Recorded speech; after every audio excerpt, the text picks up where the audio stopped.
Well, hello, friends. Welcome to this episode of Real Truth Real Quick, where we talk about life, leadership, and the world we live in. I'm Todd. I always get to be with you, but today I get to share with you my friend Stephanie Gray, all the way from Vancouver, Canada. Yeah, right? oui. And we're going to talk today about a question that is of no small import. It's one that is constantly in the public square, and here's the question, Steph. Should abortion be allowed in cases of rape? That was a question I was asked by a fellow passenger on an airplane when he found out about my career and my job being a pro-life speaker. And what I said to him was this. I said, I agree with you that rape is a horrible injustice. And I have to ask myself a question in light of that. Is it fair to give the death penalty to the innocent child? You know, he paused and he said, I've never thought of it that way. Now, on another occasion, I was asked that question by an audience member. When I gave that brief answer, she wasn't so convinced like the passenger on the airplane. So I thought, okay, maybe I'll give a more substantial answer. And so I said to her, well, imagine this. Imagine you have someone who has consensual sex on a Monday and then is raped by a stranger on a Tuesday. So that in a month's time, when she finds out she's pregnant, she doesn't know whether the child's father is the husband or the rapist.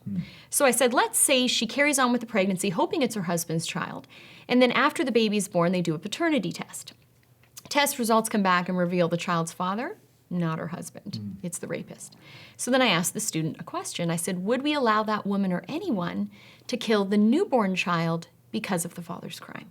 She said, no. So then I said, okay, why would we allow someone to kill a preborn child because of the father's crime? And she said, yeah, but, and again, she wasn't convinced. And so due to time constraints and other questioners, I said that I would have to talk with her one-on-one because other people had questions. But at the end, sure enough, she came up to speak with me. And because none of my logic, my questions, my analogies were getting through to her, I started to wonder, could I be speaking to a victim of sexual assault? And increasingly I've found when someone is focused like a laser beam on one particular difficult case, that could be because they have a connection to it. And so it's so important that we balance our response to the head with a response to the heart. And so at one point I said to her in our one-on-one conversation, I have a friend who was molested as a child. And as I helped her journey to healing, and I even went to a counseling session with her, I said one thing became very clear to me, that when someone's been sexually assaulted, whether they get pregnant or not, they've been traumatized by the sexual assault, and an abortion's not going to take that trauma away. And then she looked at me with a sadness on her face, and she said, yeah, 10 years and counting. And I just looked at her and I said, I am so sorry for your suffering. And in that moment, the whole direction of our conversation changed. I went from the head to the heart, asking a different line of questioning. Things like, how are you doing? Things like, is the person who hurt you still in your life? You know, do you feel safe? I asked her if she'd received adequate counseling. And in that moment, I saw her change. And it wasn't that she left saying, hey, you know, you've convinced me, I'm wrong, you're right. But there was a softening of her heart, a receptivity. And I was reminded something that my friends at Justice for All have said. When someone asks about rape, they're not asking if the baby's human. They're asking if the pro-lifer is human. Do we care as much for the person in front of us as we rightly care for the child in the womb? And so I think it's so important when we answer that question that we have very strong minds, that we have a clear position, that we're consistent. And yet there is that sense in our being that we're very gentle and we have very tender hearts and we communicate the truth in a loving way so as to meet the person where they're at in their pain, hear their story, and hopefully through that, in winning them, then eventually we'll also win the argument. Wow. So when somebody would say, you know, well, what about the woman who carrying that child for 9 or 10 months is going to be reminded every day of what happened to her? The person who didn't have consensual sex on Monday was raped on Tuesday. The person who was a virgin was raped. Right. Okay, maybe a 15-year-old, 12-year-old. Yes. Okay, so how would you respond to somebody who said, gosh, Steph, you're going to make that little teenage girl carry that child to term? What's the right response to that kind of question? I tell them about my friend Leanna. Leanna was raped growing up in Mexico City, raped at the age of 12. She was kidnapped, held for days, raped by 2 strangers, and she got pregnant. And the doctors offered her an abortion at the age of 12.